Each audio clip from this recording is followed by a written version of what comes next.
The Russian president has never been an easy man to read, and his message on Ukraine was as mixed as ever today. Vladimir Putin said he will respect the choice Ukrainians make in this weekend's election, but he also warned of the dangers of civil war, and once again he blamed the West for all the violence. Mike Armstrong has our report tonight.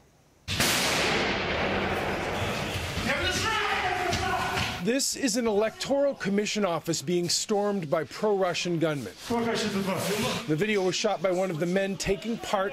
The online posting says it was shot in the eastern city of Donetsk yesterday. Workers are forced to the ground, the computer is stolen, and the office ransacked. There will be problems as far as voting is concerned. In Kiev today, international observers admitted disruptions and violence in the east are creating serious trouble for Sunday's vote. Of course there will be problems. We know it. We all know it in some parts of eastern Ukraine.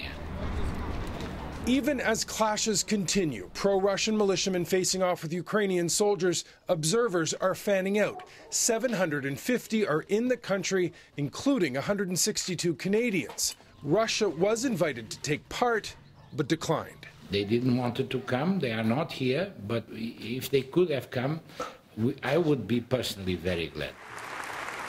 Now, Russia is sending some mixed messages today.